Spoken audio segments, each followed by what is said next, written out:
Greetings and welcome, friends, to yet another episode of Bottom Shelf Politics. It's been quite some time since I was able to upload content, but that doesn't matter. What's important is that we have all new things to say about an all new changing world. I am joined here by a dear friend, a Swedish graduate student in the field of digital media studies, and we are here to discuss cryptocurrency. How are you doing today, bud?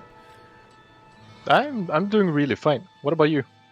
Oh, I'm glad to be here and glad to be back. This is a really exciting thing to talk about in a really exciting time. I understand that you have some questions that you wanted to ask me about cryptocurrency. Yeah, so as I said, I'm writing my thesis on how electronic word of mouth affects those within the crypto sphere. So, the opinions, information, how it's shared, how it's put forward, how that affects those within this sphere. Absolutely. It's a very important topic of conversation. Yeah. And I guess the best way to start out would be how long you've really been interested in cryptocurrencies and how long you've been trading them. Well, for me, the cryptocurrency interest goes all the way back to 2009. I had friends in university at the time who were incredibly interested in the idea of digital money. Well, a lot of us were RPG players, Diablo, World of Warcraft, Warhammer, and in some of the online versions of these games, you could often spend real money on the digital gold that you would buy the gear and the equipment with. And there was often a trade value to World of Warcraft gold, for example, or gold currency in any MMO. So the field was ripe for trading in US dollars or euros or Great British pound sterling into digital currencies. But I simply didn't believe that normal people were ready for this. So when the Bitcoin white paper circulated around the web and the blockchain started to fire up and trade coins around for the very first time, I watched as a lot of my nerdy friends with computers that they played League of Legends on would set them up to mine Bitcoins all night. And I was thinking that at the time, they said it was costing a lot of power use to do, but their hardware could handle it because it was gamer gear, and they were only interested in screwing with the university's power budget and possibly getting something fun that they could trade around online with their friends as a joke. They didn't actually take the technology seriously, the ledger blockchain technology seriously. These guys were all kind of anarchistic anyway. They lost these computers, they lost these hard drives, they forgot their passwords and private keys to the wallets. All of these people are now what I would consider landfill millionaires. And I could, at the time, have turned my video gaming hardware onto the blockchain as well. I could have held a few early Bitcoins. But I wanted to play video games at the time. I wanted to experience really big epic battles, and I was really heavily into Shogun 2. I wasn't interested in dedicating my hardware to burning up a ton of power to generate a currency that I didn't think normal people would see any value in. Because normal people barely understood how it was possible for, say, Steve Bannon to invest in a World of Warcraft gold farm in China and make hundreds of thousands of dollars. That concept was, even at the time Bitcoin was coming up, that concept was still really alien to a lot of people. So Bitcoin was even more alien. And to a lot of normal people, it continues to be alien. But it's also has no formal master, no central organization controlling the chain. You can't forge or falsify a Bitcoin or a Bitcoin transaction. And in that, there is a degree of power, I think, and the power that people collectively believe in a currency that has a transparent blockchain. In that sense, Bitcoin's really bad for money laundering. Because... Yeah, I remember when it first popped up, and it was... I know a lot of people like that I know of online, they were usually talking about how they could use this for illegal means. Absolutely. And that was its, of course, original first primary use. The thing that really got Bitcoin being traded to begin with was the purchasing of illegal items or forbidden items online anonymously. You could hold a Bitcoin wallet and have Bitcoin, but you didn't need to give anyone your name. And that was what was really powerful. So really, a lot of those early Bitcoin holders and those wallets conducting all those transactions in the early days, like they were essentially the real anarchists and the digital rebels. The people who did a thing that they had no idea would have value. They ran their computer doing proof of work hash algorithms, and it turns out that a few years later, those coins had value. What could they do with those coins? Well, they could buy real-world goods that they could sell for cash. It's kind of funny though, because I think I got introduced to cryptocurrencies as well through video games in general. I think it was my GM in WoW in like 2010 started selling gold for Bitcoin, and that's how I was first introduced to it. That's genius. Yeah, it really was. She does not regret it today. She has a pretty stable bank account, so to say. Excellent. So I remember I think I bought Bitcoin for like 100 euros back in those days, which is more than a few Bitcoin, and I will never access that wallet again. So as you said, I'm a landfill millionaire as well. It's funny how that happens. Yeah, it's funny, but it's also really rough. But yes. What exactly brought you into like actually started trading cryptocurrencies? Like, what was the straw, so to say? Well, that in itself is a really interesting story. A friend of mine happened to be in need of money, and like any good friend, when they're a dear person that I trust and value very much, I'm going to lend him some money, and I'm not ever going to think about it ever again. Because that's what friends do for other friends that they care about. And this person, God bless his soul, came back on me with twice what I lent him in cryptocurrency stablecoin and told me to get started exploring a bold new frontier. That's really cool. Well, wait, when was this? This was in 2020. Oh, so it's not that far back actually. No. I watched and followed Bitcoin the entire ascendancy through all of the scandals, from the rise and fall of Silk Road, which I accessed a couple times only to explore its content. Yeah, because so it was did I, so but fascinating. only to look at it. Yeah, I only went shopping. I never actually spent money on the Silk Road, nor would I. No, obviously not. No, Never. it's even if I wanted to sell drugs, that's the riskiest way to do it. Bitcoin's a permanent ledger. It's a permanent transaction ledger. You can't conceal that kind of economic activity. Like, it's eventually, if somebody wants to go sniffing around and they find you and they find your wallets, they will find your transaction history. It's all on the blockchain. Can't be obscured. So that Silk Road, messing with Silk Road was always out of the question with me. I've talked to tons of people who did mess with the Silk Road, though, who did spend Bitcoin on the Silk Road and said that they got what they paid for and then some, which was a really interesting fact about Silk Road, that it worked. That's what's powerful about the Silk Road. Silk Road was essentially the world's first completely virtually closed source black market currency for drugs exchange.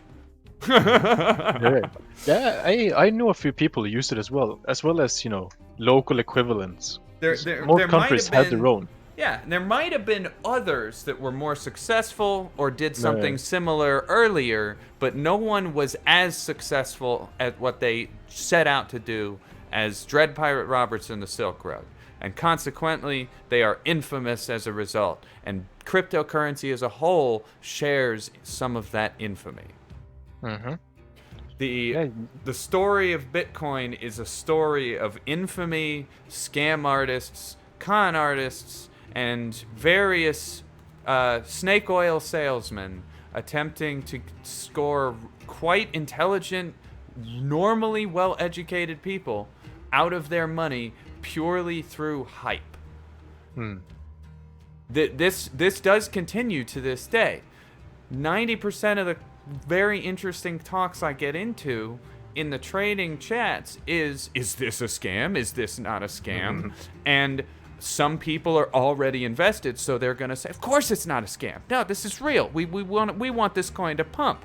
Other people are always, looking for a good moonshot. Everyone's looking for a good moonshot. But like me, they're a bit skeptical. They'll see a lot of these new projects and go, I don't know if your use case is as strong as you say it is in your white paper.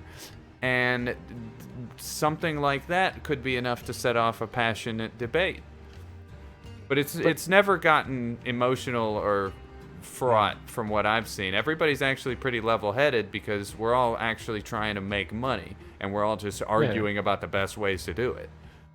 But it's good to keep a level head. Besides, I think a lot of people within this sphere kind of forget that we're still extremely early to this technology. Yeah. And it's like Wall Street Bets itself. There's kind of a refrain in all the crypto chats. This is not financial advice, but you guys should buy Dogecoin. It's basically, people have to paraphrase and, preface everything they're saying in a language that's, guys, I really like this coin, but I'm not 100% sure or confident in it. So if we all do this together and then we all go broke, let's not all just blame me. It's because it's constant risk. Risk and constant making brain projections and calculations on the future, looking at the charts and thinking to yourself, where's this going to be in a week? Where's this going to be in a month? But we're dealing with human trading habits and an economy, so supply and demand are always really going to be the true driving factors with all of this. But crypto's nature means that it respects no rest. It lives by computer time, which is 48 hours a day. Yeah. There's nothing really influencing the price outside of those actually buying or selling into it.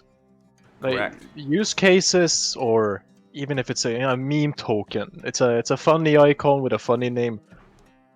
It only serves to drive people to buy and sell. That's the entire movement of the actual value. Yes, and But there are movement leaders though, and if you stare at the charts long enough, you'll start to pick up the leaders of certain movements. The coin exchanges will often try to share the data with you on this to a limited degree. If you go to, in the United States, if you use Coinbase, which is one of the most popular coin exchanges for crypto, if you look at a given currency, it will give you some percentages that represent how closely other coins' value moves in relation to the value of the one you are currently looking at. So that creates this ecosystem where, these 5 other worthless tokens are tied to the value of Ethereum? Well, if I buy $50 in each one of those and then watch Ethereum skyrocket, then I can sell and make massive profits later.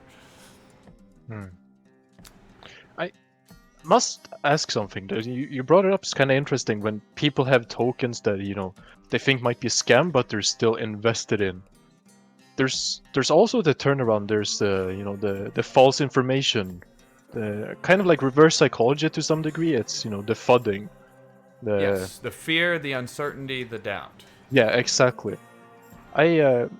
given before this, I started researching it a lot, and that general, what do you necessarily call it, a type of Anxiety. communication? It's FUD is just the Mhm. initialism, the acronym for a feeling of any kind of anxious nature about the growth of a token current today or tomorrow. It will influence people based on mostly the social media reach of the person expressing it. So if you're just a couple people shooting the shit in a crypto chat and you're especially bearish, as they say, on Bitcoin, then you're going to be accused by somebody who is bullish on Bitcoin of being FUD. But that might not necessarily be what's actually happening. You're not that anxious about the future of Bitcoin. You're just a day trader who bought at a bad time, and now you're worried about how your value has gone down because you're stuck holding something you bought at 53 and the current value of Bitcoin's 47. And these guys are, I imagine, a lot like me. They're moving essentially penny stock levels of Bitcoin around because we're talking about a crypto worth tens of thousands of dollars.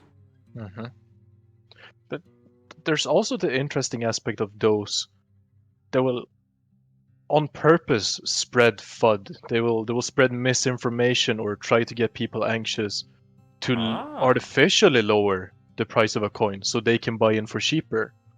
I know I've looked at a few studies on it, and the cryptosphere in general is very unique in that regard. It happens in stocks to a certain extent, but given how, wouldn't necessarily say centralized stocks are, but how open that market generally is, those that are into it, they understand it. Whereas crypto is still extremely new, and I think it attracts a lot more beginners, hobby traders or people they find it cool. Yes. They read about it in the news. And in their tech magazines. So the actually trying to, as I said, arbitrarily lower the price of a coin by fudding it is very unique here. It's an interesting idea, particularly because emotions are what drive a lot of these folks to collectivize their trading efforts. On the Wolves of Alt Street, which is, I love this community. It's a wonderful community. People do not actually collectivize their trading. Everyone has an individualistic motivation, and part of the community's ethos is that when someone's giving their opinion, they're actually giving you their honest opinion. They're not dressing it up in hype terms unless it's clearly a meme or a joke. Like, at pretty much any time somebody says Digibyte to the moon or Dogecoin to the moon or Banano to the moon, they're not actually sitting there creating hype and telling people that they're missing out on the rocket potential of these coins. They might actually think that, but most of the time they're just kind of joking. It's a meme. It's the to the moon thing is now a meme. But especially given the rise of Dogecoin and then the millions of coins that are pretending to be the next one. Yeah, I'm still shocked and amazed by the rise of Dogecoin. I know many people are. I can't tell you not to invest in it because a guy invested like a small middle class salary in it and became a Dogecoin millionaire. He's going to owe Uncle Sam some pretty fun taxes, and he more than admitted who he was because he was interviewed by the national media for, I guess, writing to them and saying, "Hey guys, I invested 200 grand in Dogecoin and now I'm a millionaire." Yeah. But I mean, to some extent, I wouldn't necessarily say that it's that surprising, given that most of the extreme increases in the value of Dogecoin came after high-profile figures like Elon Musk mentioning it on Twitter. And that's where the emotion comes in, right? Yeah. your hype around Dogecoin will be in some way tied to how you feel about Elon Musk. And a lot of people have a lot of different feelings about Elon Musk. Obviously, the man is a highly successful business person who's run multiple very successful companies. He's in the process of adding basically satellite internet access anywhere you want it on planet Earth, and he's planning on all sorts of future expeditions and expanding humanity's reach into the stars. These are all pretty big visionary accomplishments. But at the same time, he will go on Twitter and talk about Dogecoin. And you have to take in the whole. From where I sit, you always have to try to take in the whole package, see as much of the picture as you can. And it's really fascinating seeing Elon leveraging his social media reach to pump up cryptocurrency, because he knows that's what he's doing. He doesn't have to explicitly say any of the things that would trigger regulatory action, like with stock trading, because of the highly regulated nature of stocks. Instead, he can just tweet literally a cute picture of a dog in an astronaut suit and just say Dogecoin. Like he doesn't have to say anything. It's the Wall Street Bets equivalent. I like the stock type statement. It's vague. It just shows he likes a thing. But because Musk himself is a celebrity visionary, all sorts of followers of him are going to be always interested in what he's interested in. So it's a vicariously shared interest, because people look up to Elon Musk and put him on the pedestal. It's interesting how powerful the emotional aspect is of it. I remember there's been a lot of studies looking at how, if you take like the actual data of sentiment of how, if people are so-called bullish or bearish, they're positive or negative, and you look at the actual rise and decline in price of cryptocurrencies, you can usually see a trend. There's a correlation to be had there. But actually, on the topic of emotions, this is an interesting one. You say that, for example, in your community, the Wolves of Wall Street, that most people wouldn't necessarily, FUD for their own purposes, and they're to be trusted to some extent at least. Yeah. It's a community ethos that's encouraged, but that doesn't mean there isn't questions asked all the time. I am often myself asking the questions, but so are many others. And a coin that one of our high-level, leadership team might be interested in, that he or she is sharing about on Twitter, the team might not have a collective feel that coin is great. But we're not this person. We're not in control of his Twitter account. He's a grown person and a responsible trader. If he wants to tell people that this tiny moonshot coin might become 1,000 times more valuable than it is right now, then it's his right to go on Twitter and say, I think this one is a moonshot. Let's get hyped for this cool moonshot token. Their buy-in is, 0.002 bitcoins, 200,000 satoshis, whatever. Throw down if you think it's worth it. Do your own research, all the usual stuff. But sometimes when the leaders will pimp a project like that, sometimes the team self-destructs who was working on it, independent of what we as crypto traders thought about what they were trying to accomplish. A lot of projects might sound like they have a great idea, get a ton of investment and a ton of hype, and then self-destruct for some arcane, invisible, behind-the-scenes reason that doesn't make sense to the traders based on what we read in the media and printed online. But if, months later, when we get the full story, like everybody did with BitConnect, the guy who said he was going to connect everyone's crypto to all the rest of the moneyed infrastructure of the world, basically, and then someone on the team ran away with all the crypto. I mean, it's totally possible that type of thing can happen with any project at any time. So there's always going to be a sense of unease and paranoia. And fudding is in some cases, in a lot of cases, justified, because people are trying to not only discern what's true in terms of like authentic information about a project, but they also might struggle to get that authentic information. And in our Discord, we try as much as possible to get people authentic information. If somebody says they're hyped about a coin, they're telling you that they're hyped because they really feel that way, not because they're pimping it up. And if somebody tells you the opposite about the same coin, they're not saying it because they want it to crash and they want to buy more. If they do feel that way, usually they will tell you that. I like that coin so much that I want it to crash so that I can buy a fuck ton of it and see my net worth blossom later on. Like, that is my strategy here. If this coin crashes, I want in.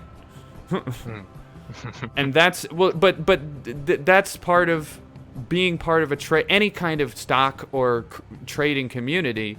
Like, you trust is a factor. Because people are constantly conducting little crypto trades for their favorite coins in the Discord itself using the tip bot. That kind of activity is rife with scamming.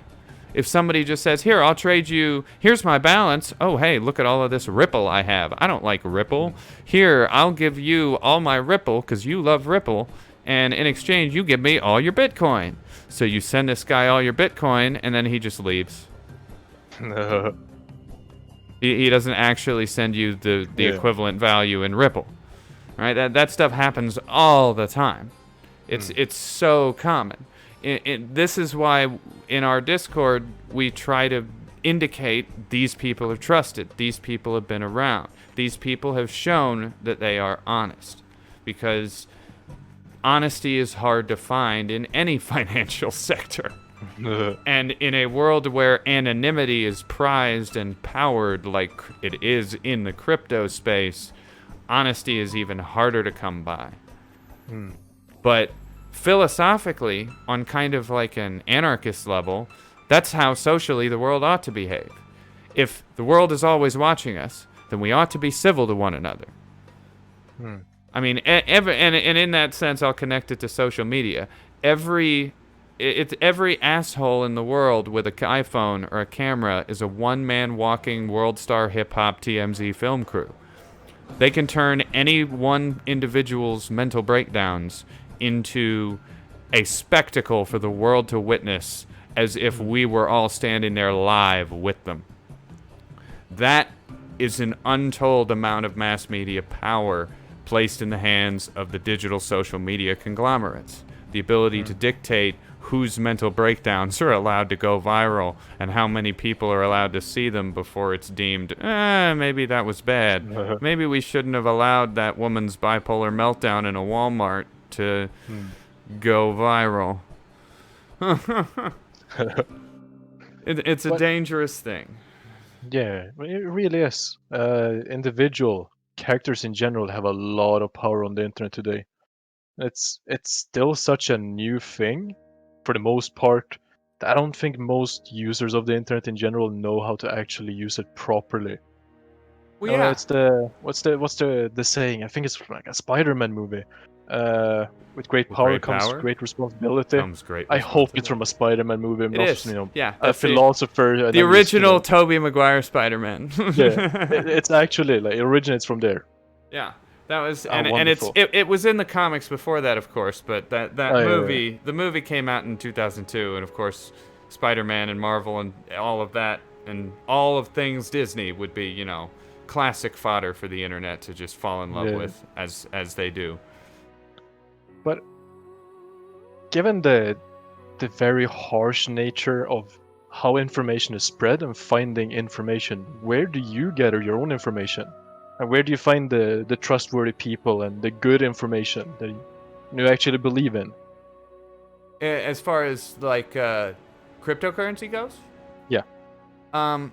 That's a very important question. There are some news aggregating bots that exist that are highly useful for browsing various deep crypto news that's breaking on a moment-to-moment basis. Crypto Panic is one that I'll give a shout out to because they're particularly good. The community can be kind of shitlordy, as many communities can be, but the news aggregation they do is excellent. It sources from all sorts of different financial and cryptocurrency-related news sources. There's a new media magazine called the Daily Hodl that is, obviously it's new with a name like that. Yeah. They're great for crypto news and opinions.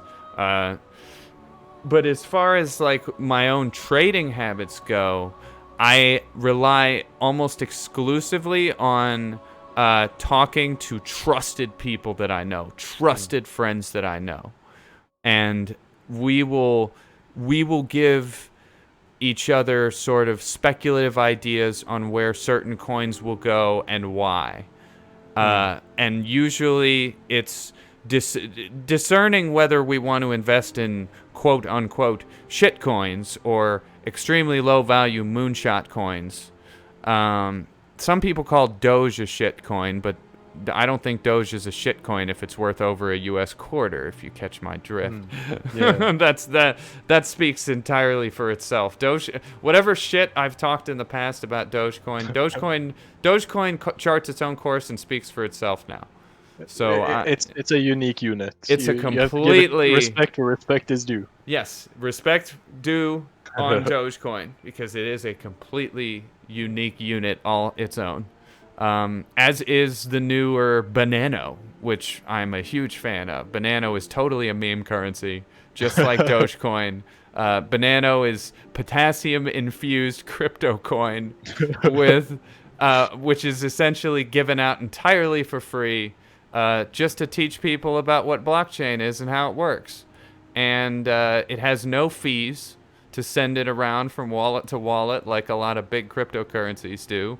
And the primary way that people acquire Banano, besides participating with the Banano community and all of their meme joyful goodness, is mining proof-of-work algorithms for the folding at home people, which is essentially a non-profit organization that dedicates computer power towards solving medical problems. So you can donate your hash power to charity in exchange for Banano. You can help fight Alzheimer's, HIV, and COVID-19 in exchange for Banano. Banano is the only cryptocurrency that you get by doing that kind of work. So I have to say, giving it out for doing charity is a really awesome thing. I wish more cryptos did that. There's been a rise in cryptocurrencies that deal with charity in general. I'm losing the name. There was one that's recently. It's based on like the naked cat. I don't remember what the actual name of it is. I'm not sure I'm familiar with that one, but I am familiar with I'm Pause. losing the name as well. There is a currency called Pause that serves to basically be a blockchain dedicated to rescuing animals and animal shelters. So There's been quite a few of those. It's Bingus. Bingus is the coin I'm thinking of. I think they put. I think it's. I'm not gonna speculate. I think it's around 5% of the actual gain they put towards various charities regarding animals, like shelters and similar. And every blockchain has different ways of distributing holding rewards, staked rewards, block rewards to the people who are invested and in on its infrastructure. So it's all of the different blockchains are quite their own beast. Oh yeah. And there's new ones popping up very regularly. Yes, all the time. And that's why everybody's always on the search for the moonshot. Like the so-called fudders will call them shit coins, and say that they don't think they're going to be worth anything, but sometimes the fudders are wrong. Sometimes the fudders are right. We're all humans here, and we're all just trying to get a little bit more out of a new system than we were getting out of the old one. And that's kind of what's so fascinating in itself about the cryptocurrency space, is it unites across partisan, political, national lines all groups of disparate people who honestly would otherwise never be interested in sharing a space. When anarchists, communists, and far-right libertarians can all inhabit the same space and not only get along, but agree and talk in non-coded language about how screwed over they all feel by the way the current financial system is run, there is a unifying sense there. And a true feeling that this radical new currency, this new way of doing business, it really might not be going away as fast as some people might think or hope that it will. Yeah, it's been growing at an interesting rate relative to the general political climate, where you see people growing authoritarian in both the left and the right aspect, as well as anarchist in both aspects. And both of them, like the authoritarians, they don't like the government because it's run bad. Anarchists don't like the government because it is bad. And both try to actually then, leave the so-called, the government economic sphere. They try want to take it into their own hands. participating. Yeah, exactly. They want to leave that behind because they don't trust the government anymore. They don't trust how fiat currencies work anymore. And it's grown to be an interesting way of building communities. I've found crypto communities with everything from and prims, communists, fascists, Nazis. Yeah. Every all ideology that has ever existed. Every ideology under the sun, the grand spectrum of people who are united together by this one feeling, this one collective sense that we're all being equally fucked. Yeah. Everybody has a different idea on how to solve the problem, and obviously no one will ever agree if the conversation turns to solutions. But that doesn't mean much at all. No, it's actually extremely fascinating to see all of these people. They bind together. It's one shared opinion that they have, or one shared goal that they strive for. Though, I must say, I'm interested in one thing. You brought it up earlier when we were discussing, where to find trustworthy information and all of this. Oh yeah. And you mentioned a lot of friends that you primarily talk to. Yeah. Now, I'm going to assume that, all these friends you didn't necessarily have before you got into crypto. Some have they've come from these spheres that you found yourself in. That's how true. do you manage to find the trustworthy ones there? What strikes you as trustworthy in them? Well, there's definitely a lot of intuition and gut work that goes into it. There's a lot of educated guessing and a lot of asking polite questions of people who may or may not be okay with answering a total stranger who hits them up on Discord's questions. No. And I often find that the willingness and openness of people to engage with my questions is a direct proportional barometer to their trustworthiness. If someone is willing to openly talk to me about their life, perhaps even in a doctored way, I've had conversations with people who were I got a sense that they weren't being entirely honest with what they were saying to me. Like I can't tell you I can't define what it was precisely about their dishonesty that red flagged me, because it differs with every person. But there's usually a clue, some clue that what they're saying isn't trustworthy. And the best clues are when you're talking about things that are factual and not subjective. Like if I'm talking to someone about their life, they can spin me a whole yarn and I have no way to know whether their subjective story or experience is true. nor would I want to try to question or challenge that type of conversation. However, if the conversation turns to factual information, like when somebody tells me they were holding Bitcoins in 2007, okay, you were? You were holding Bitcoins a year before there was ever a white paper on Bitcoins? I mean, it's simple things like that. Factual inaccuracies are the best indicators that somebody is lying to you, that somebody is trying to scam you. And if in hunting for reliable and trustworthy and honest people to talk to about this stuff, it definitely started with a handful of friends I already had introducing me to a community they felt was good. Once I was introduced to that community, I began to, smell the air, essentially, and get a feel for what they're like and what they're about.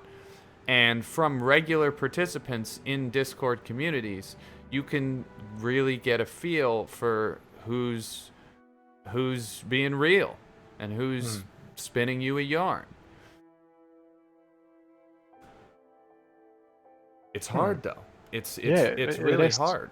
It's not always easy. And it is entirely possible, if not likely, that even on Wolves of Alt Street, a server leader or person in a highly authoritative position could set up some sort of collective deal or trade, which such deals and trades are set up on Wolves all the time.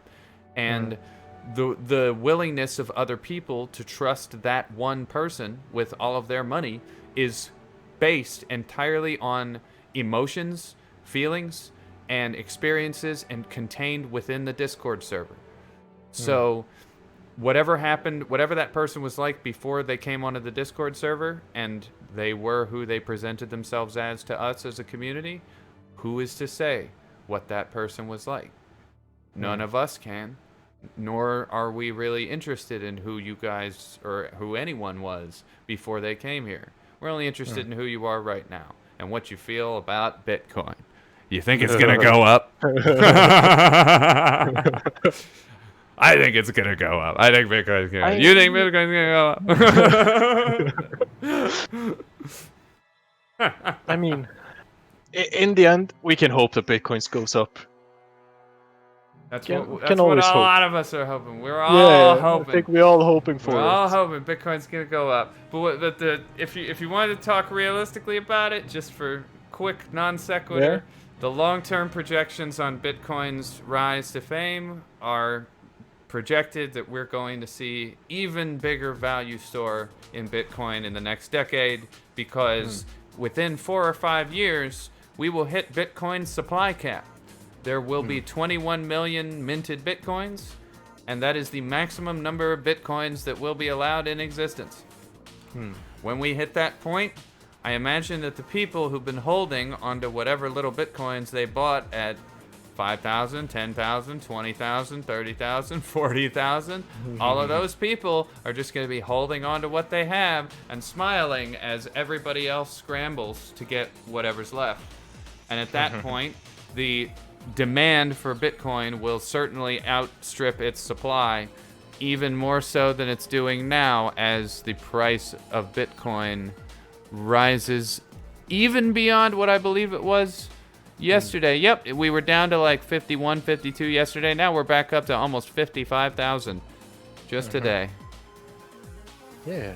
But even to the viewers who are watching this later or in the future, all of those prices are going to have changed between the moment we talk about it and the time this upload goes up, let alone the future prices.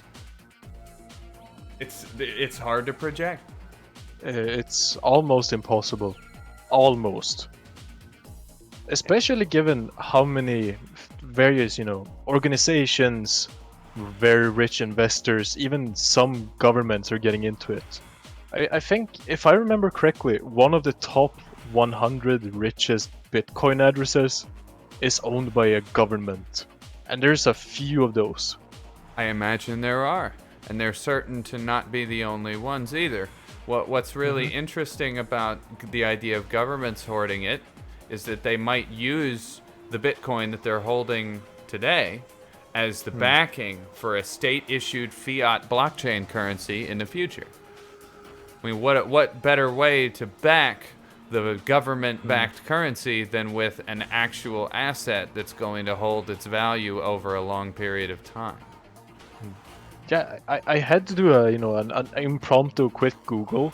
I found a Medium article now. I can't say how trustworthy it is. That's so many. That's so many crypto articles, my friend. Yeah. There's so many like that you'll find. Even these really interesting people who are writing some pretty cool articles, but you look at their background, it's like, I am an anonymous Bitcoin and cryptocurrency enthusiast trading online. And I am telling you all that you need to buy Bitcoin now because its value is going to skyrocket in the future. And then, of course, you read the article and the guy says, I was mining Bitcoin back in like 2011. So he's a long-term hodler. Of course he's going to tell you that Bitcoin's value is going to go up in the future and you need to get it now while it's cheap. Like it's in certain ways, every one of us, all of us in the crypto world are going to be biased and invested in whatever coins that we are hodling and are hoping will make us wealthy. As we hodl, whether we think we're not, we're further investing into our future success in an emotional sense. It is important at all times to try and be rational, but that is not a realistic expectation for a regular person who is just getting into this space and just trying to make money, maybe even to help supplement the making of ends meet. I started Googling. I wanted to find an answer on like the biggest wallets, because I know there's been a lot of articles mentioning, for example, Bulgaria holding a lot of Bitcoin. But given now this is also an interesting topic. This is because it's only in the cyberspace. Like you don't really see like cryptocurrencies actually, quote unquote, in practice in the real world. You can see them being used, but you can't never hold them. They're purely digital. That's true, but in a sense, so is the credit card when you swipe the credit card. Like there's a magnetic strip digitally connecting, a credit line or your bank account to that card. The possibility completely and absolutely exists for Bitcoin transactions or any kind of crypto coin transactions to be done with the same type of function as credit and debit cards. But the reason we don't see that right now is partly because, in my opinion, number one, the major card runners like Visa and MasterCard and their corporate overlords are not interested in a financial form that, it's not backed by anyone. Crypto coin, and Bitcoin in particular, is not backed by a government. It's not issued by a government. It can't be. It can be regulated by governments, but they can't control it. If you have a Bitcoin, you have a Bitcoin, and unless someone cracks your wallet, they're not going to be able to take it from you. But we have also seen, some alternatives for credit cards being brought into the crypto sphere. I know. Crypto.com has a Visa card. I know Coinbase has a Visa card today, it's a very new.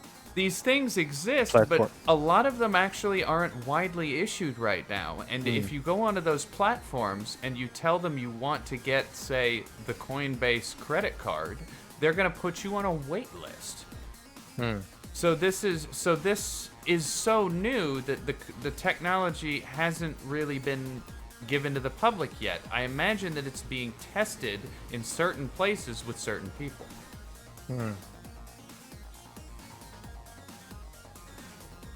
It's a Wild West kind of time. I know a lot of people, especially crypto YouTubers in general. They usually say the same line or with some words interchanged, but it's more of the crypto today, or rather the technology behind crypto, is essentially the internet when the internet was new. It's such a revolutionary thing that it's going to take years upon years upon years for us to actually grasp how to use it properly, how to manage it, and what we can do with it. Correct. The use cases are really, really still just being thought out, and some of the best speculative conversations I see about the future use for blockchain are, in fact, in politics. I was just about to say that. Yeah, imagine a system where you could vote over the internet for your politics. You could vote and be represented in your home country without ever leaving your house, without ever actually having to go anywhere. And you could do it through essentially a government-sponsored token on a blockchain, where you sign a smart contract throwing your token into a certain person's collective pile. And that would be the process of voting. You couldn't tamper with it. Each token could be issued by, in the US, say, Social Security ID.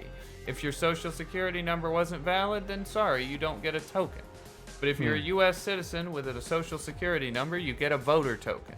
Like, there are a number of ways the government could set up such a smart contract. But this might even sound Orwellian, but your vote would be anonymous. Your token-holding wallet would be encrypted. But it would still be your wallet. If somebody wanted to check your voting history, they would just need to match your name to the wallet. But there wouldn't be such a perfect database. Ideally, the blockchain that this would all be stored on would be really hard to break, would be really hard to crack. Like, and even, it is still possible to crack a Bitcoin wallet, even some of the old, really secure ones from the old days. But such a government system, in order to be trusted by the people and not felt like it wasn't just, a Chinese social credit system, but with voting, they would need some sort of assurance that the security of the information would be protected, that their rights to participate in the system would be protected. I know there's a lot of coins, actually. Not a lot, but I know a few of them that are actually working on, like, making an identity-based one. Like Litentry, it's a cross-chain identity aggregator. It's essentially meant to replicate, your social ID, but on the internet, so that it can actually make sure that, for example, if it would be used for, voting, it would be tied to your wallet, your actual identity, your social security number, so to say, or your local variant, to make sure that you get a vote and you only get one vote, but it can be tracked to you, but it still says anonymous for those who don't have access to the actual technology. But I know there's a few coins that are working on that. It's actually coming up because I know a lot of organizations in general have been talking over how the blockchain technology can work in democratic countries. Yeah, it's an important conversation that a lot of us are trying to have, because there's so many of us who are concerned about the erosion of voter rights and the idea that it is difficult, perhaps overly so, in certain places for large numbers of American voters to actually vote, because they essentially have 12 hours to get the job done on a normal election year, unless they're voting absentee, in which case they have a little extra time and do the whole thing by the mail. In 2020, the voter turnout was huge because we were encouraged to vote by mail. And in a lot of places, that meant that the voter turnout was a lot higher than it normally would be, that is. So that affected the political equation in unpredictable ways in certain races. The way things turned out the way they turned out, and a lot of people actually liked it. I know I did. I'd never voted by mail before. I'd always done it in person, but I voted by mail last time, and it was awesome. It was super easy. I had extra time to think. I didn't feel like I was under pressure to keep the line moving, like hurry up and pick the damn candidate and get out of my way, jerk. Like, I loved it. Yeah. And I wish that in this country we would make voting a national holiday of some sort. That way most of us who work could have some sort of banker's holiday or an amount of time to get out and hit the booth.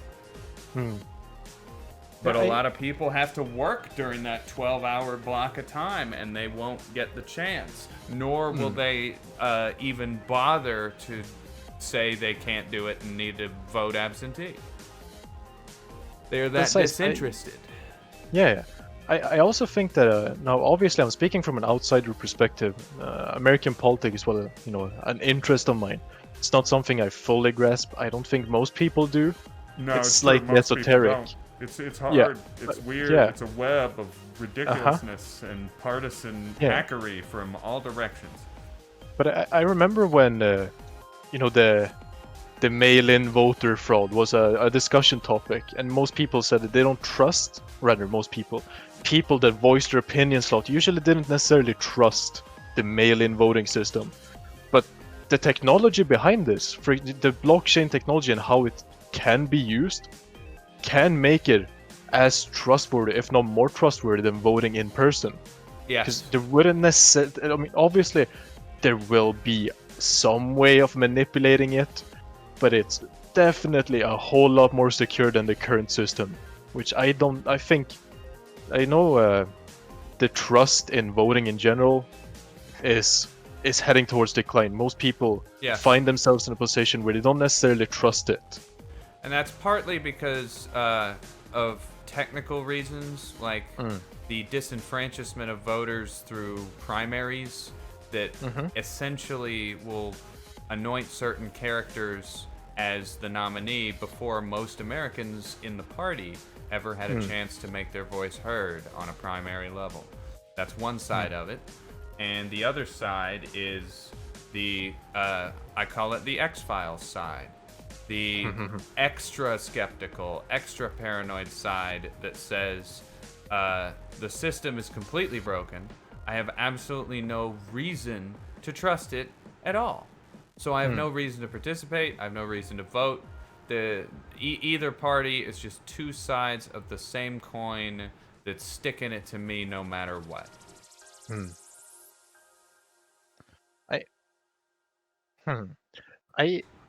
I also think, we touched on social media earlier. Oh yeah. I'm confident it's had a huge impact in general because of if we're speaking on electronic word of mouth, even outside of crypto, the way information is spread will inevitably get to people and it will change how people feel and think. Absolutely. Because it's the power that us individual users hold. We have a whole lot more power than we probably, I wouldn't say should have, but that we know how to handle. This is correct. This is why people fail to recognize the consequences of their actions and then find themselves often politically canceled from every direction. The key common factor is always a violation of someone's community norms somewhere. Any kind of action is probably going to frustrate someone and violate someone's community norms. But the question is, in a capitalist system, well, how loud is their wallet? How loud is their reach? How far does their soft power reach?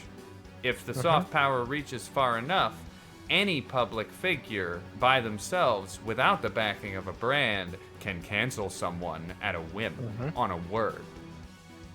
An unsubstantiated allegation could be the death of a career in the making.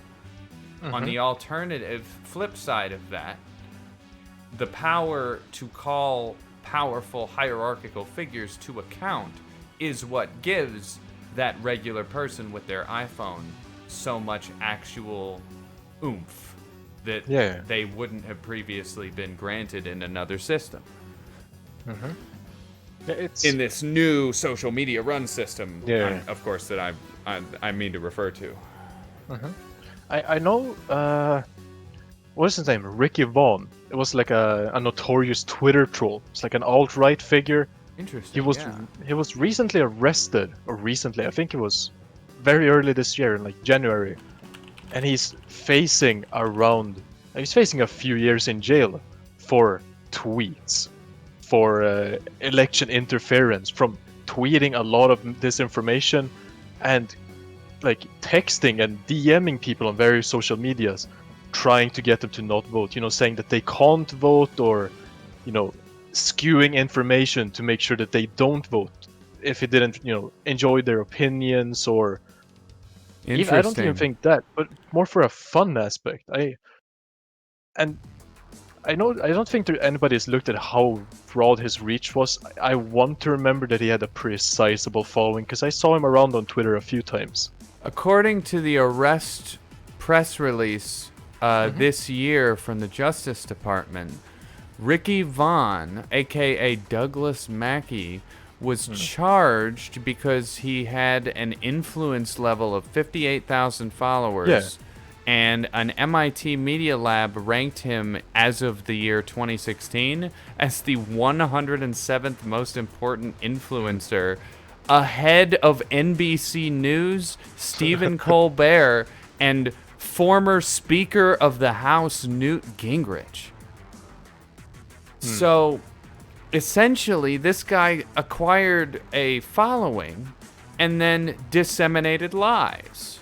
He's being charged with election interference because he was using his internet power to unfairly and without evidence, I would say, discredit the integrity of the American election system as a whole.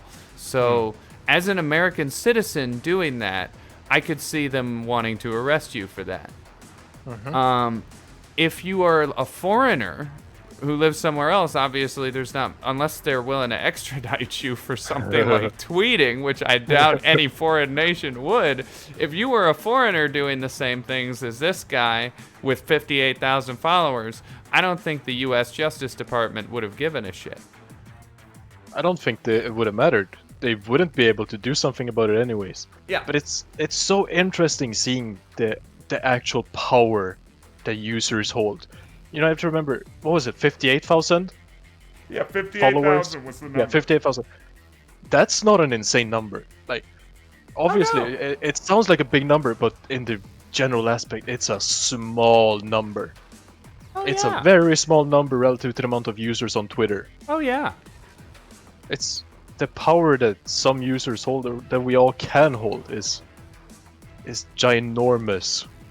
Relative to what we once had. A lot of people will joke and meme and make fun of people who end up having enough social media following and influence to be called a quote-unquote influencer, because it sounds so corny and cheesy, and like your Instagram posts matter a lot more than they probably do in reality.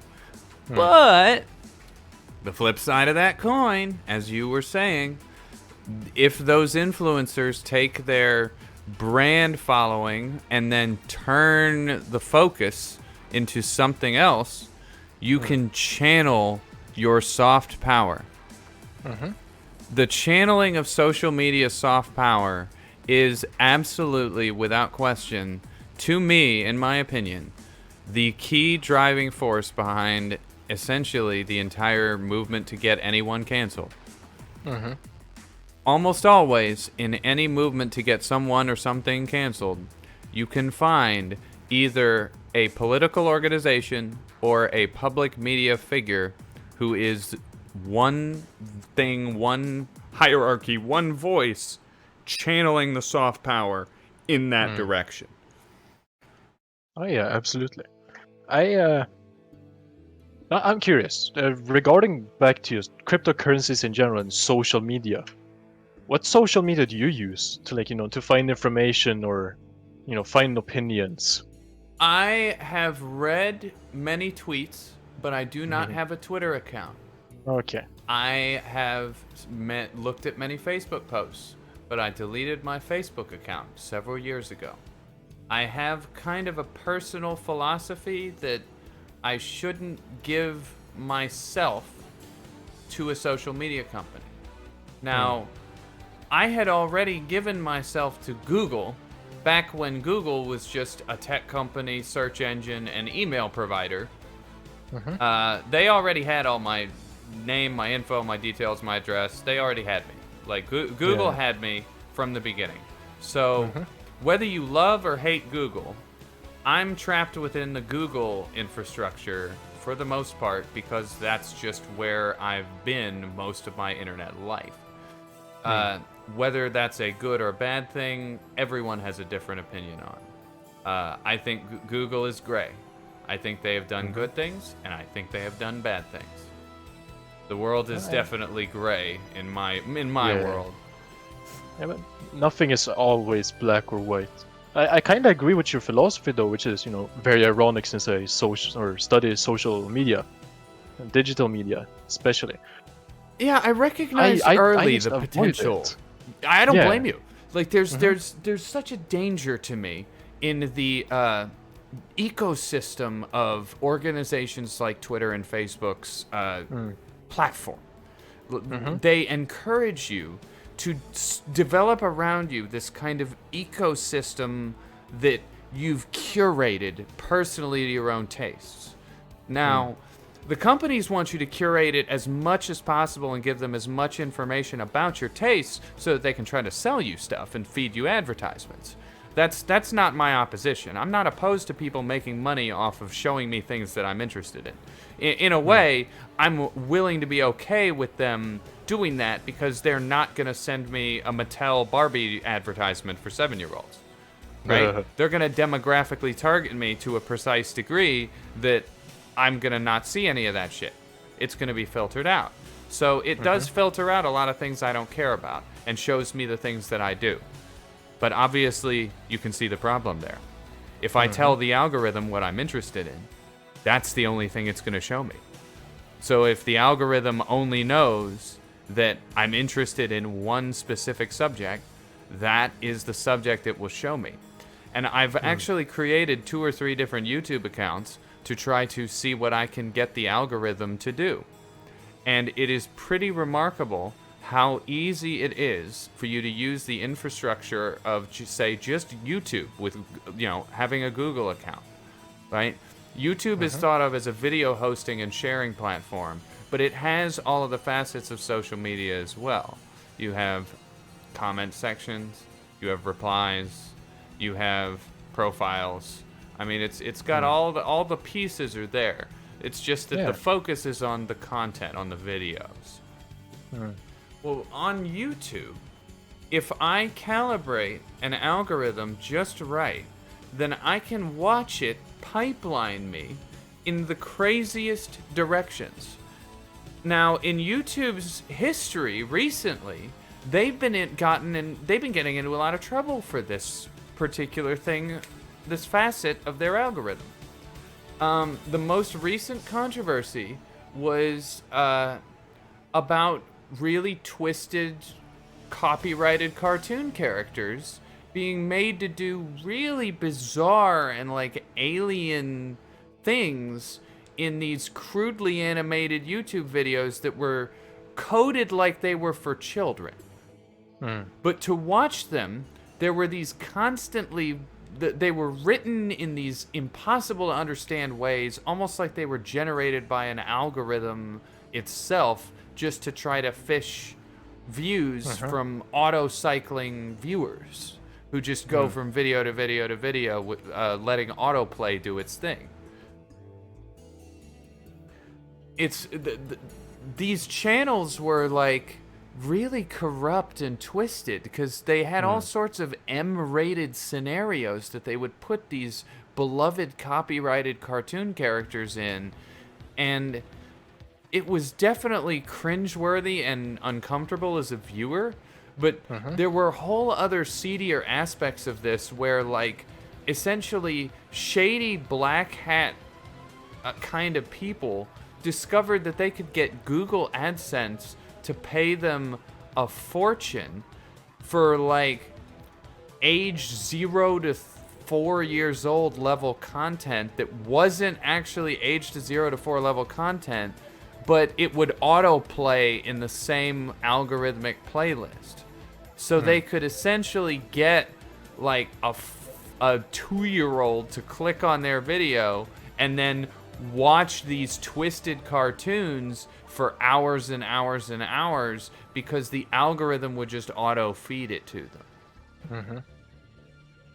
really twisted stuff. It's extremely uncomfortable. I have some younger siblings, and I've seen, like, for example, when they'll put on YouTube, they'll start off nice, and where they will end up is very uncomfortable things. If you want to look up this particular YouTube scandal, I believe it's referred to as Elsa-gate, as in Elsa I've from heard about Frozen. that before. Yeah, that's the. I just kind of gave a very probably poor paraphrase of what Elsa-gate was, but what I just described was essentially Elsa-gate in a nutshell. Mm-hmm. It's very uncomfortable. It's very uncomfortable. Yeah. Like the idea that if you just unleash the algorithm on a child, that it could show the child like twisted things like Spider-Man and Elsa humping each other in a swimming pool. I mean, that's really weird. And those scenes, again, if you were to actually watch some of the old clips that some people have saved of that content, because almost all of it has been deleted, purged, wiped from the internet, because YouTube had a very strong backlash and had to basically rewrite their child rules for creating content for children after that. All of YouTube's new like child-friendly restrictions were in a direct response to the Elsa-gate scandal. So a lot of people who created video game content got caught up in the ban wave because they were making like Minecraft videos for 5-year-olds, and they were not telling YouTube that they were making kid content, but they were being aggregated in with the kid content, and they were making an AdSense fortune. So a lot of those guys lost a lot of revenue, and that changed. The Elsa-gate scandal, YouTube managed to get rid of a lot of the weird shit, but the algorithm continues to persist. It will still forever autoplay and loop those kids' videos into the next fun and entertaining thing.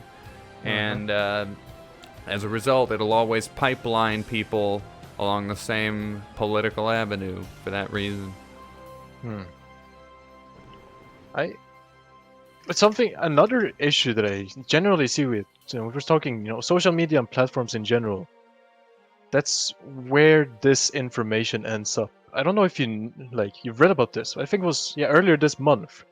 Was it 533 million Facebook account data was leaked, and information was found. It was found publicly. I remember I found a download link to it on a board on 4chan.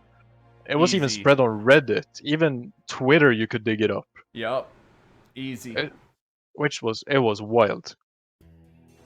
Oh yeah, and that's a whole lot of information that people thought, I'll just set my privacy settings on Facebook, and that way strangers can't e-stalk me when I say that I'm going on vacation, and only my family and my real friends get to know when I'm doing cool things like that.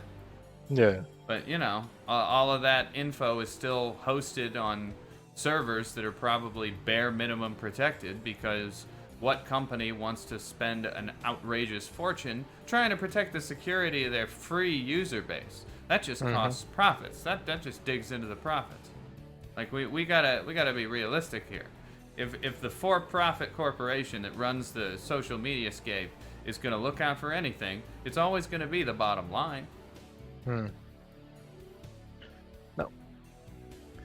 No, I am curious. I want to revert back to the earlier when I asked you regarding what social platforms you use. What social media you use for regarding where do you get information? Because I'm a video gamer, it's pretty much just come down to Discord now for me. Yeah. I've eliminated a lot of the other platforms. I do occasionally use Twitch, but Twitch is a form of social media, but it's more of a streaming platform than a social media service. You can network with people and meet up on there, but it's always going to be about the streamers and what they've got going on their broadcast more than it is about the echo chamber. So in a way, Twitch is probably one of the better platforms because it's going to try to show you all sorts of different things that you might not have originally discovered, because it wants you to discover new things. YouTube doesn't. YouTube wants you to watch the same videos over and over and over again that they already know you like. But okay, so you say that, because you're into gaming, which, I am myself, which is probably why I only use Discord. But regards to getting information on crypto, why would Discord be the primary one? What's the driving one for your Discord? Well, it's like I said earlier. I got into crypto because people I trust and people who are friends of mine really kind of tipped my hand by handing me cryptocurrency and saying, go wild. And I did some day trading for a while.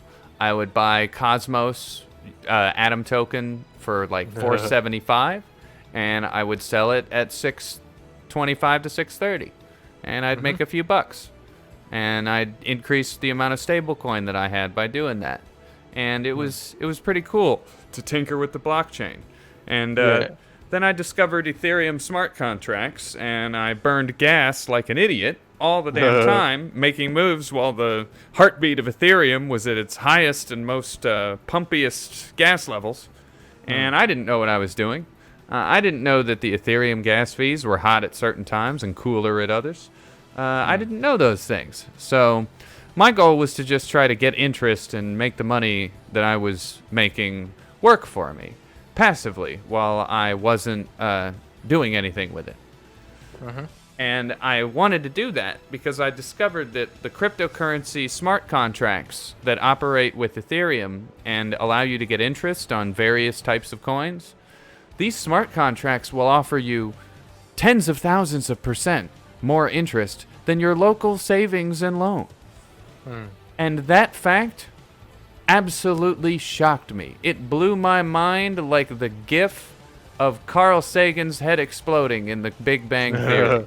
Like, I could not believe that I could make over 50 cents a day in interest on a sum of stablecoin that was like basically nothing, like a couple $100. I could stick a couple $100 in an interest protocol, and that would make like dozens of pennies a day. When my savings and my local savings and loan, my Bank of America, my corporate bank, would absolutely only give me 0.00025% over a year. So if I stored $20,000 in my bank, I'd be lucky if they paid me $15 a year to keep it there. But if I store $500 in stablecoin and some interest protocols, that'll make like 20 or 30 cents a day. Leave it there for a few weeks, you got like $520. Leave it there a few months, you're closing in on $600 or $700. It's incredible. It really is. And that's why I think we might really be on the cusp of a revolution here in the way a lot of people think about money and the way we transact. Absolutely. And it won't. Bitcoin. I'll make my prediction right now. I don't think Bitcoin's going to become a global reserve currency. And the reason I think that is because it's very, very expensive to transact in. Adding transactions to Bitcoin's blockchain costs a very expensive gas fee. A gas fee that is so expensive in Bitcoin that most people cannot afford to move Bitcoin from wallet to wallet, let alone transact in it in some meaningful way. An infrastructure would have to be built to accommodate fractions of a fraction of a fraction of Bitcoin flying around in order for people to be comfortable transacting in it. As a cryptocurrency miner myself, if I spend several weeks mining into Bitcoin, meaning I am working Ethereum and trading my Ethereum within my mining platform for Bitcoin directly, and as a result taking Bitcoin as a profit for my mining work, if I'm doing that, in order to get the Bitcoin out of my wallet, the gas fees are so much that it will sometimes take 10 to 20% of the entire mining take over those last few weeks just to move it from one location, the mining wallet, to another. But now I'm curious. Why are you mining in the first place? 'Cause I got the image that mining today is not necessarily worth it, given how many people have set up, actual racked servers and similarly to do so. Well, it depends on the level of investment that you're able to put in. See, as I said before, I'm a PC gamer, so I already had great computer hardware and really good video cards sitting around. I would use them to play video games with my friends.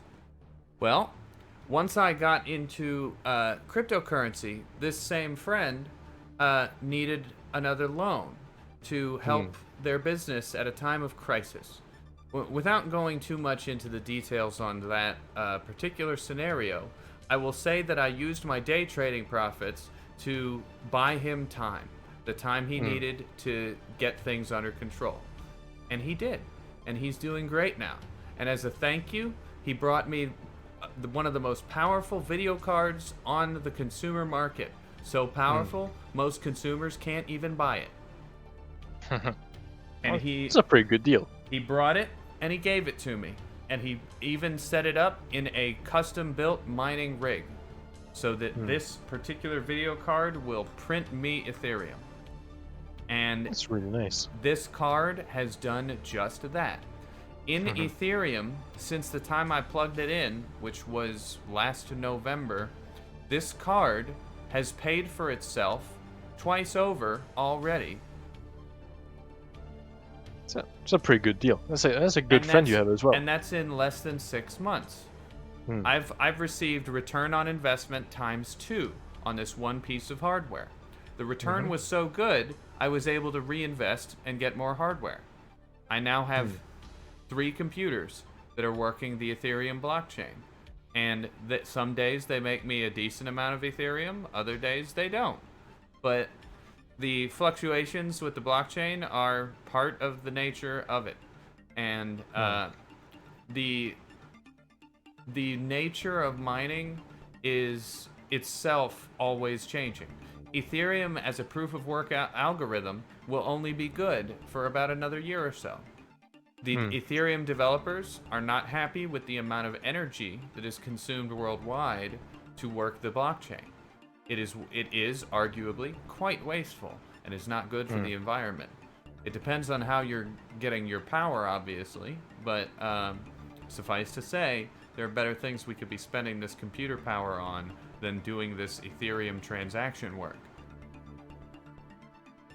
The change that the Ethereum devs are going to make is to transition Ethereum to a proof of stake token, which means that people who hold a lot of Ethereum already will essentially put their Ethereum up into nodes on a new form of Ethereum's blockchain. These nodes will then be used to validate the transactions instead of all of the proof of work miners like the one in my basement. It'll be a lot less energy intensive. It might be slightly favoritist to the people who already had a lot of ETH before it was big, because now it's worth over $2,000. When I got in, Ethereum was $350. So in the year that I have been really heavily mentally invested in this, so much has changed. And I anticipate further constant change on the horizon. The world of crypto is like millions and millions of people all on their little islands. Their islands are actually really close together, but we're all standing around shouting at each other through our little internet bullhorns. Hey, what about this coin? Hey, what about that coin? Hey, does anybody see a big Bitcoin crash wave on the horizon? No, I don't know. Let me relay the message. Anybody else? Like it's this. There isn't much of an echo chamber as much as all of us are individuals sitting on our own little private islands with all of our own life experiences, all of our own understanding of the world, all thinking together about the same stuff. But given now, I'm curious. Given how many people are actually into this, now I said we're still early into this, but it's a big, growing community in general. Oh yeah. How would you say that, like, the general sentiment, the general thoughts and feelings of people within the cryptosphere affects your decisions? That's the hardest question of all. I do the best I can to try and think for myself as much as possible. I will always ask for others' opinions, especially when I feel like a new and up-and-comer might be too good to be true. That I have been repeatedly accused of fudding for this reason. But at the same time, I've watched countless people accuse me of fudding and then go and get wrecked by their investments. So my personal faith in the blockchain comes down to my continuing belief that as the 21st century advances forward, more and more people who grew up in an internet way as opposed to a non-internet way, their engagement with the web will create in them a compartmentalized understanding of an intangible commodity. That's the key thing for me. Like I spent my time in university studying anthropology, so I looked at the behavior of human groups as they got along with each other, how they related and how they interacted. With the internet, our speed at which we can relate and interact to each other is hyperactive. It is at Mach 200. We can connect with people, as you and I are connecting right here, across tens of thousands of miles instantly with the snap of a finger. You have to factor that in a financial world that operates exactly as fast as our ability to connect. And that hyper speed is what people are not ready for. It's going to take a few generations of human brain advancement, I think, before all of us are, as a civilization, really able to come to grips with the information overload in the 20th century. In a lot of ways, Bitcoin in the world of crypto is a utter information bombardment.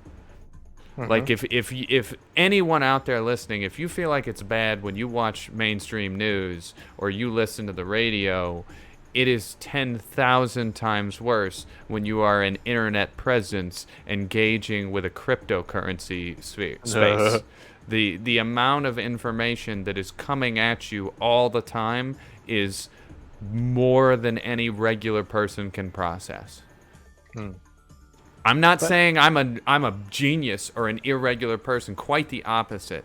I am admitting right here, right now, that 90% of what happens is absolutely overwhelming to me, sometimes on a highly technical level, where a project has a work goal or a use case that is highly technical and beyond my ability to understand it. I think that's inevitable. There's so many different ways you can approach making an actual cryptocurrency coin, and there's so many ways you can use the technology that it's going to be almost impossible to understand all of it, the entire spectrum of it. But what I find very interesting about what you mentioned is the general extreme volume. And if we're disregarding the thoughts and feelings, the opinions of others in the cryptosphere, The influencer effect. Yeah. How would you say that the volume of total information affects you? Let's say you look into a cryptocurrency and there's a huge amount of volume. How does that affect you in general? Honestly, that's again another hard question. It really feels overwhelming at times. The advanced trading engines that a lot of people use, like Coinbase Pro and the fancier side of Binance US and Binance Native, a lot of those are highly technical. They delve into the projections, the volumes of the trades themselves, what direction the callers and the putters are going, the people who are long calling or short selling. It's all of those affect the algorithmic movements of the value from a moment to moment basis. The people who are trying to borrow Bitcoin at let's say 48 and sell it at 47. Like it's all very much just like the stock market in how those movements go. But the part where they really differ is that crypto never sleeps. The stock market has the occasional bits of like off hours trading that might happen. There's a little bit of that goes on. But most of Wall Street wakes up at 9 and goes to sleep at 5. And they take Sundays and weekends and bank holidays off. Christmas Eve and Christmas Day, nothing's happening. In the crypto world, nobody takes breaks. Nobody's got time for that. My Ethereum miner doesn't take a break. Why should the trading? Yeah. That's the most charming part of crypto. It's waking up, checking your wallet. Oh, I made money during sleep, or oh, I lost money while sleeping. Yeah, that aspect of it is where people get emotionally invested to an extreme, because part of their actual wealth, their portfolio, they consider that to be in that coin, in that crypto. So when Bitcoin takes a big dip from 60 to 47, you're gonna get a ton of people in the main chat of like Wolves of Wall Street going, "Oh my God, it's crashing! That's it, we're boned. Everybody's fucked." But they're panicking, and they're justifiably panicking because they have a lot riding on their satoshis, and when it loses 25% of its value overnight, of course you're gonna be worried about it. But part of that worry is going to come because of the investment, because you put in the money. As a miner, I have a completely different investment calculation now. When I was just trading from dollars into Bitcoin or dollars into Ethereum, I had anxiety about the dollars, about the dollar value. But if my calculation is based on computer workload time translated into basically free cryptocurrency at the cost of hardware usage and power, that changes my value equation. I might be making $12 on a really worth of ETH on a really slow mining day, but if I hold on to that $12, then it might be $100 in 2 years. And if I'm making between $12 and $20 a day in current values of Ethereum, I'm thinking not about what the current value of Ethereum is at all. I'm sitting here thinking, hey, it's gonna be sweet when ETH is closing on $5,000, $10,000, $20,000, and all I've had to do is just sit here and accumulate. Because I learned all of this from the trading. When I was trading in Cosmos and taking what I call piddly profits, where I'm shaving off the top to try to be like, okay, I bought it at $4.75, I'm selling it for $6.25. I know it's about to go back down to $5. This is fine. I'm profiting. I made money. Whatever. I'm putting it aside. 6 months later, Cosmos goes from $6 a token to $25 a token. And I go look at my fucking trading history and go, well, God damn it, why the fuck didn't I hold on to the Cosmos that I bought, the hundreds of Cosmos tokens that I bought at $4.75, and just sit there? If I had just sat there and not day traded at all, I might have made $5,000. But no, I had to be fucking selling out and trying to take those piddly profits, piddly stonks where I could, because I was new and I didn't know what I was doing. And watching Cosmos, after all my day trading, go from $5 to over $20, that's what convinced me of the way of the hodler. That's what changed my trade philosophy entirely. That the value of this stuff is so volatile that you will actually get more out of your trading if you are thinking long term. If you are trying to get the longer value rather than the little profit today or this week. Because if I had held those Cosmos tokens, I would have made bank. And I didn't do that. On the same way, I could have mined Bitcoin on my sick-ass gaming computer in 2010 to 2012 and been part of the revolution on the ground floor. I thought it was shady and I didn't do it. I could have done it, but I didn't. Was I absolutely fucking wrong about the possibility of normies accepting a digital commodity as something of value? Abso-fucking-lutely right, I was wrong. But I am perfectly willing to admit that I was wrong about that. I think to some extent, then again, we all have to get burned. I said you learned your lesson. I feel like, given, as we discussed earlier, the extreme amounts of volumes of information, how many people are into it, you're never going to make the right choices.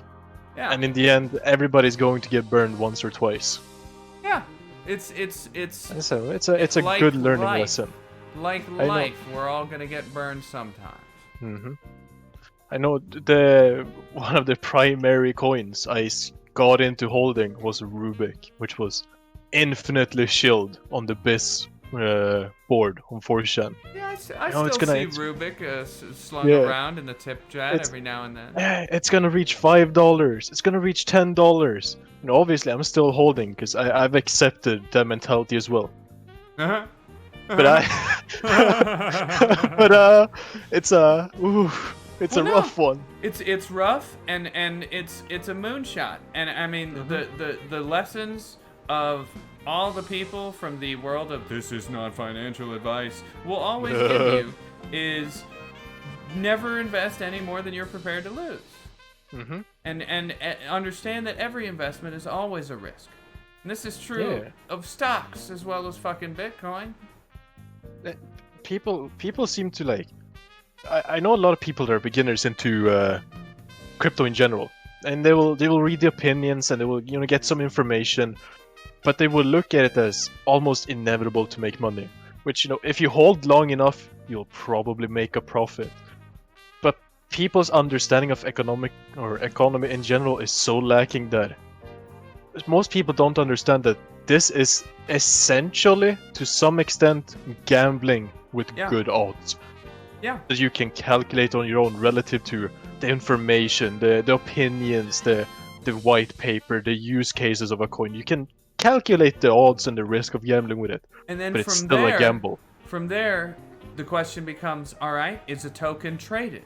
Is there somebody already exchanging something of value for it? Usually the first trading pair that you'll see with anything is going to be Bitcoin for whatever the thing is. That's like one of the first trading pairs. Is someone willing to trade any amount of Bitcoin for this thing? Well, usually somewhere the answer is yes. Someone is willing to trade an amount of Bitcoin for it. So if they're willing to do that, then a trading pair on an exchange will almost certainly happen.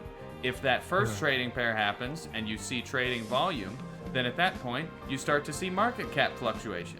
And then more people will start wanting to put more tokens against whatever that new currency is. Oh, I want to trade DAI for Dogecoin. I want to trade Banano for Dogecoin. Like the whole pairing thing is part of the exchange infrastructure that every exchange is totally fucking different. Each one is a new beast with its own rules and its own way of doing things. No, I'm actually curious because we discussed fudding earlier. Now, if we're generally touching on not necessarily like people are willing to buy, but people are sharing their opinions and their thoughts regarding coin. Because I said a use case, a white paper, it will carry a lot of weight, but if nobody talks about it, doesn't get any traction, it's not going to move much. If a tree falls in a forest and no one's around to hear it, does it make a sound? So regarding, for example, negative and positive information, I want to touch at both because I find this interesting. I get a lot of different responses to this question. It's always interesting. But how does negative opinions and information from others affect your own decisions? If you were still trading or when you were trading, just the negative ones. Oh, that's a great question. More broad. Yeah, no, that's a great question. In my case, personally, if I saw mainstream crypto coverage, like from organizations like CoinDesk or Daily Hodl, talking about controversy inside of a project's team or that a team falls out, that's usually the number one kind of negative information about a project that I am going to want to know and I'm going to find believable because it's a common thing and it happens all the time. So when those publications will report that Project X for the amazing X blockchain just self-destructed because one of the leaders quit, one of the key blockchain programmers quit, and the chief executive is an asshole or whatever, then that's going to come through in an article from CoinDesk or the Daily Hodl or show up on CryptoPanic aggregating one of these websites. And I'll see it, and I'll read it, and I'll take it in, and I'll think whatever it is. I will adjust my thoughts on whatever that project was, if I even knew about it, because a lot of times these projects will self-destruct before I even heard about them. So the first thing I'm hearing about your project is the story of its destruction. And it can make things challenging. When it comes to information from the Discord, I'm a bit more reserved. I will try to take a lot of different people's chatter about something into greater consideration than I will, say, a couple users saying, I think Doge will moon. Yeah. Now, if you come to me privately and you want to talk like your deeper speculation, I'll hear you out. And I'll take that into its own separate level of consideration, in which I get to weigh how I feel about you as a source of crypto news. And I'm going to take from you what I know about what you've said, and I'm going to use that to grade how highly I personally weight your hype or your fudding against a token. That's fair.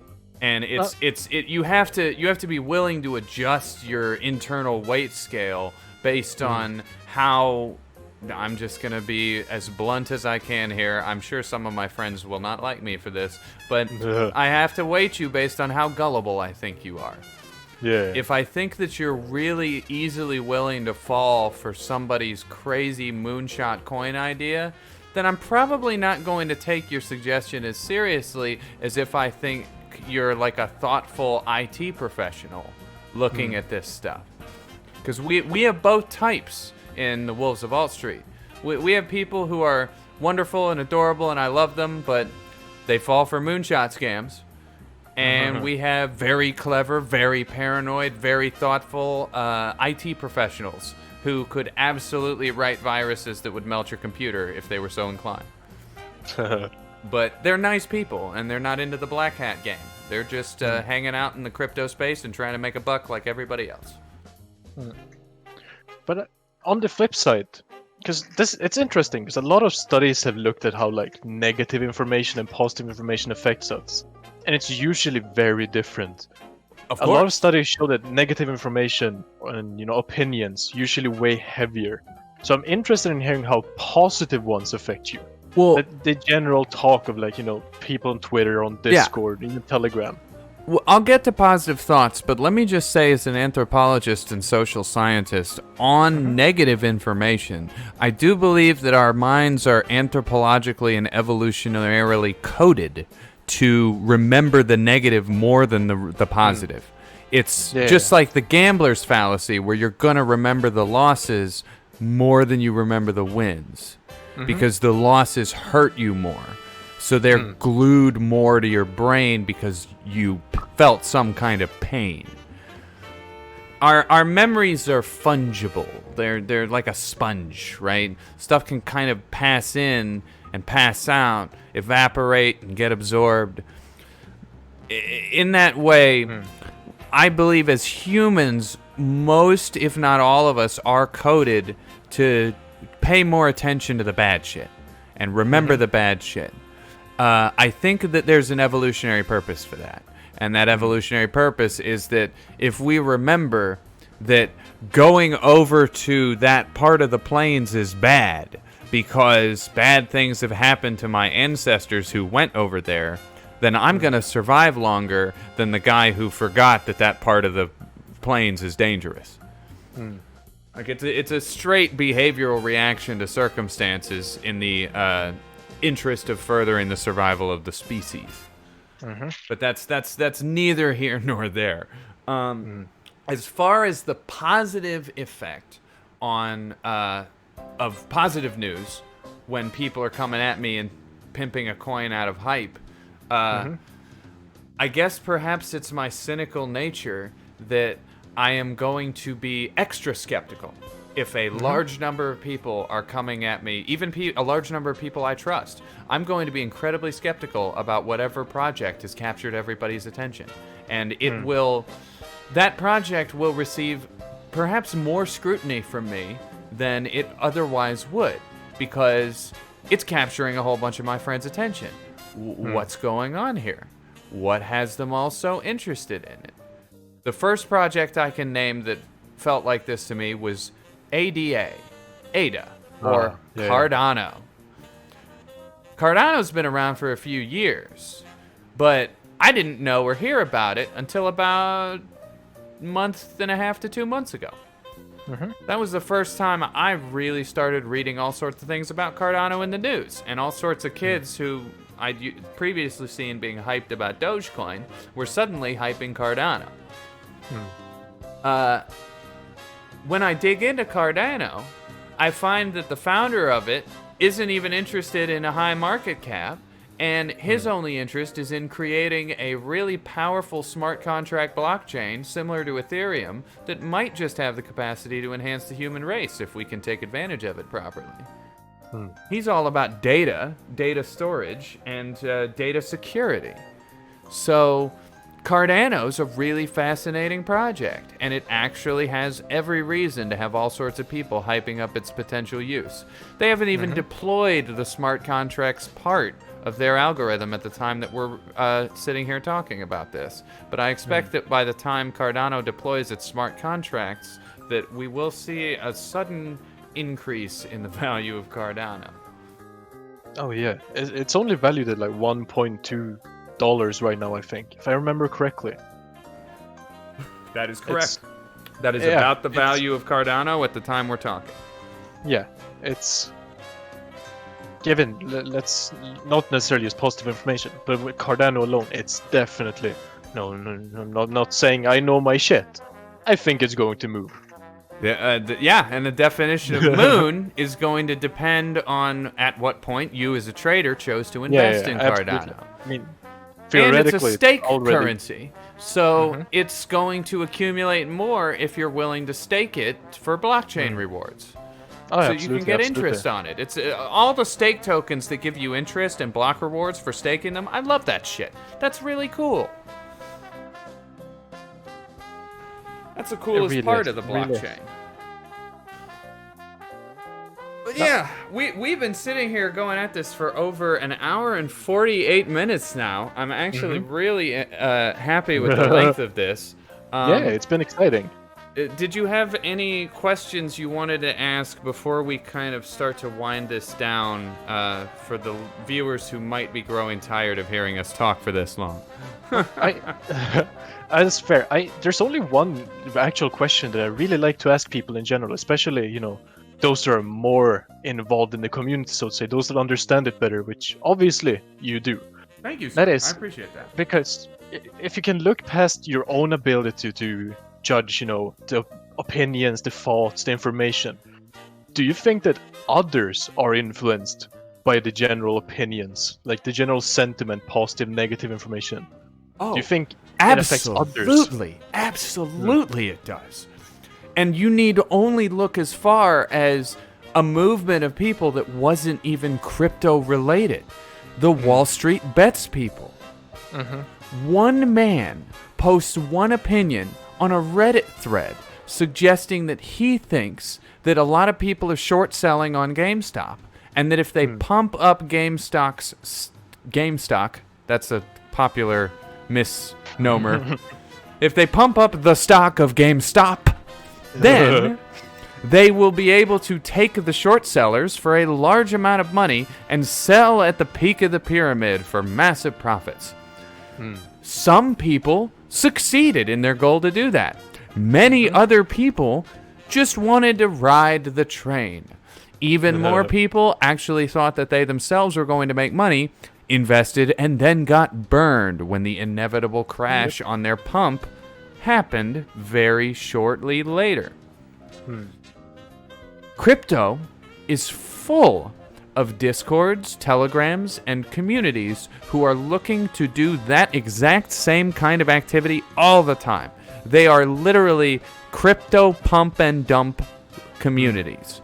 They want to pump a coin up in value for their members, tell their members when to sell and get out, and then everybody exits with a nice fat set of profits. Oh, the amount of servers like that you get spam invited to from just being in actual crypto discords is insane. Yes, it's outrageous, and that's like half my DMs right now is people trying to get me to join these pump and dump servers or scam me in some capacity to send Bitcoin to a weird address because I won some and I have to prove I have some before they'll give it to me. Stupid, gullible. Anybody who would fall for a Nigerian prince email would fall for one of these. Yeah, I'm scrolling through my Discord DMs right now. It's a majority. And I don't know if that says more about the general state of crypto discourse or my amount of friends. Just for educational reasons, pick one and read it out. This one was a brilliant one. Hey, do you like cryptocurrency? Do you want to learn how to make money from it? Join us. The latest news from the world of cryptocurrency, a large community discussing the topic. It's a server called To The Moon Crypto Pumps with 35k members. See, and that right there is, I think, perfectly emblematic in a nutshell of what vast majorities of the crypto space is hunting for. They're not just hunting for moonshot tokens. That's one fun thing to do is, oh, look, it's a coin that's worth nothing, fractions of a fraction of a penny. Here, I'll put $10 against it and then sit there and watch as I might become a millionaire later, because I have like 50 million units of this thing that's worth 0.00001 euros or whatever. It's a charming community. It's a wonderful world.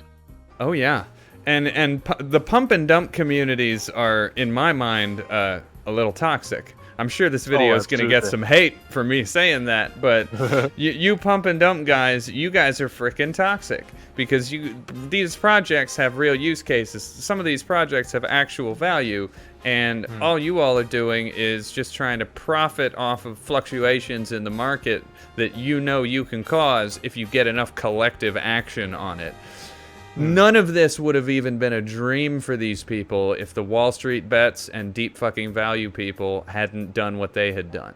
They demonstrated that it was possible to do with real stocks and real money. So, of course, the crypto space is going to become immediately infested with people who want to do the exact same thing. Mm-hmm.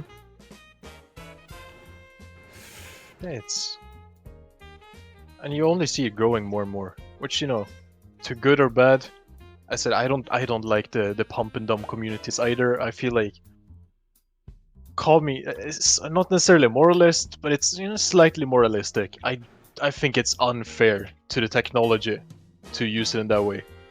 Yeah, it's definitely not how I'd want the technology to be No. used, but in a gray moral universe where the fat cats really do control like half of every dollar in existence, basically, I certainly don't think I can fault anyone for participating in a crypto pump and dump community and trying to make a buck.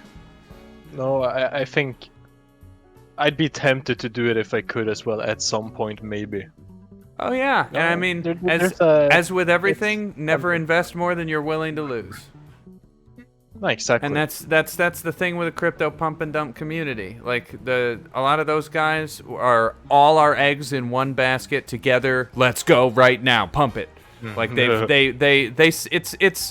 it's a uniting force for them.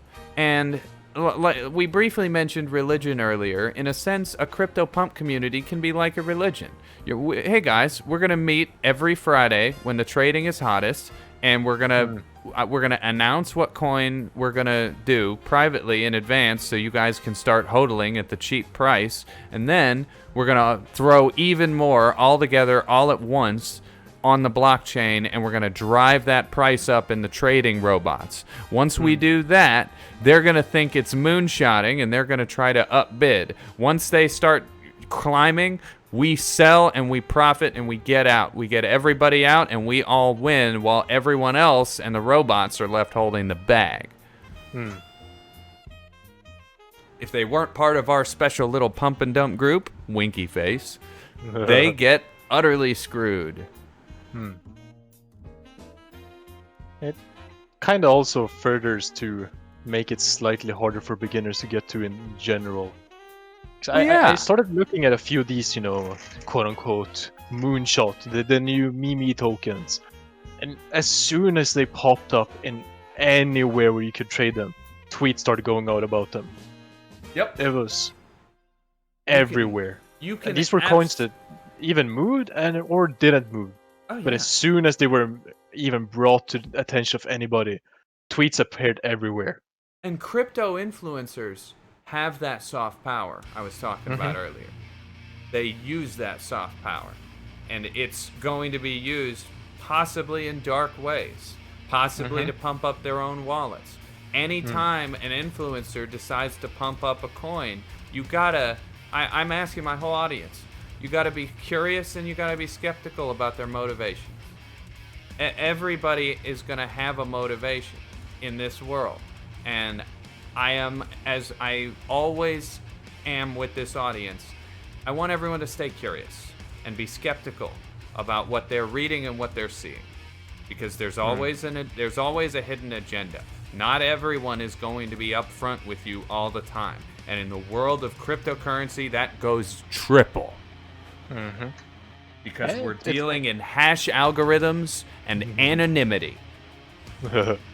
It's a good spot to leave it off on. Yep. Any shout outs you want to make before we go? No, I'd just like to say, you know, thank you for giving me this opportunity to, you know, not only be in this conversation in general, but answers for questions I have. Absolutely, And brother. obviously, I'd want to shout out the Wolves of Wall Street server, given that they've been really helpful in not only finding people to answer my survey for this thesis, but, you know, finding nice people to talk to, and as I said, finding you. Absolutely, brother. They connected us. It's a great community. I highly recommend it for anyone who's interested in cryptocurrency trading or conversing with people about cryptocurrency trading and how people feel about various coins. Because at Wolves of Wall Street, people are going to do their best not to fill you with bullshit. If they start to fill you with their bullshit, it's going to be incredibly obvious that that's what they're doing. All right. I too shout out to Wolves of Wall Street, our server admin Cybens, for connecting this conversation, and Jigglypuff, the king moderator, as well as Mr. V, our local ghost trader, and Blue Whale, our favorite European Bitcoin analyst. A bunch of you guys are probably going to watch this content, so if you get this far, thank you so much for sticking with us. Thank you, everyone, for listening. And as always, everyone out there in the web, stay curious, my dear friends.